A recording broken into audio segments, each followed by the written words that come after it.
Hello friends, हरे कृष्ण। केमती अच्छे आपण मैंने मु पूर्णिमा ज्वेलरी आपण मानक स्वागत जनाऊँगी। मुझे आपण बहुत हेल्दी आउ टेस्टी रेसिपी नहीं आसी जो मानकर किसी हेल्थ इश्यू थाए डाएट करूँ डॉक्टर अवॉइड करता ऑयल पे से माने बहुत जिनस खाई पारती नहीं।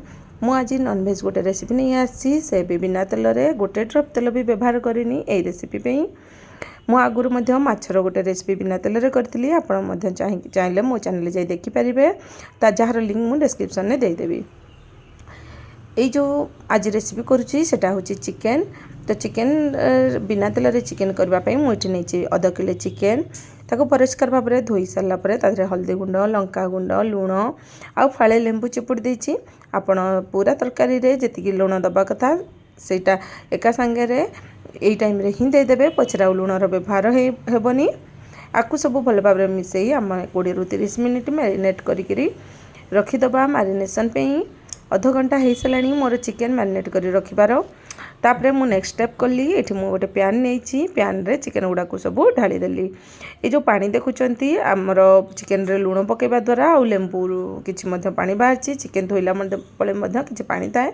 लुण पकेले चिकेन आउ टिके पानी बाहर से जी पानी थिला से पानी मु एक्स्ट्रा पानी देनी।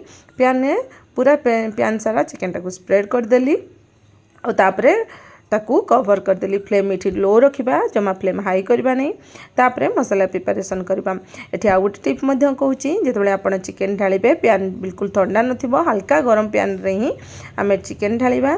जदि ठंडा पैन रे आपण चिकेन पकेबे पोड़ी जिवार डर रहिबो। मसला पे मु इठी नै किछि रसुण लंका आउ अदा कच्चा लंका नहीं मुझे कंचा लंका दबा द्वारा टेस्ट बहुत भल आसी थाए, स्मेल मध्य बहुत भल आसी थाए। ये सब को आम हेमदस्तार दरदरा करी कुटी नवा। आपण चाहिए पेस्ट मध्य दे पारिबे किंतु मु सजेस्ट करबी आपण एमती कुटा मसला ही व्यवहार करंतु जहाँद्वारा टेस्ट बहुत भल आसी थाए। देखंतु केमती मु दरदरा करी कुटी नहीं प्राय 4 ରୁ 5 मिनिट हो गलानी। एपटे चिकेन आमर हल्का सिझी गलानी आउ पानी मध्य मरी जाइछि। आमे जो अदा रसुण लंका पेस्ट छेचिक रखी सेटा देदेबा।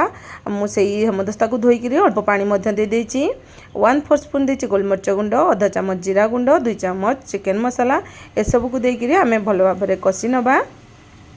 मुझे जो जीरा गुंड व्यवहार करछि ताको हल्का भाजिकी व्यवहार करछि। आपण मध्य हल्का भाजिकी जीराटा गुंड करिकि देबे। ये सब को अल्प समय कषिला मु पुणी ढांकुणी बंद करी पुणी किसी समय पे छाड़ीदेली। मझिरे मझिरे गोलौथिबे। प्राय 5 ରୁ 7 मिनिट पर आमर चिकेन 90% सिझी गलानी। यही समय आम ए दबा किछि कटा पियाज। मु गोटे बड़ पियाजटा को चुनी चुनी पतला पतला करी काटी नहीं। पियाज पकईकि पुणी आम चिकेनटा को कषि नबा। किसी समय कषिबा परे मुझे दे देछि पानी।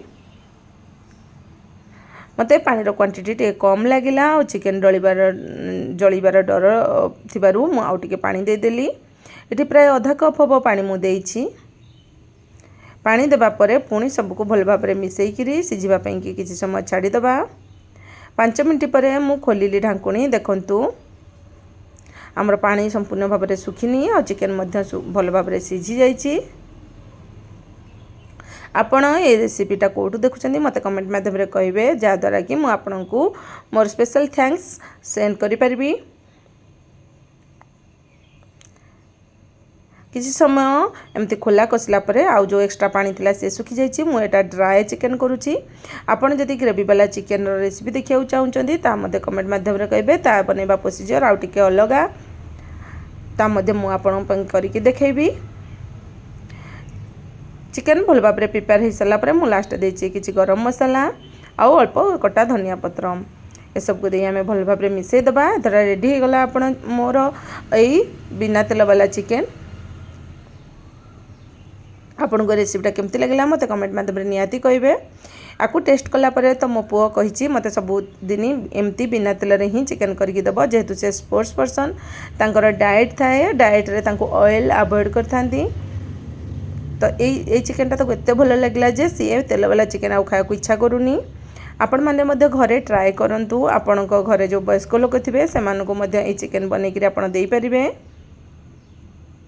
ରୁଟି ନାନ୍ ପରାଠା ଚକୁଳି ଆପଣ ଏହାକୁ କାହା ସହିତ ବି ଖାଇପାରିବେ। ରହିଲି, ଥ୍ୟାଙ୍କ ୟୁ।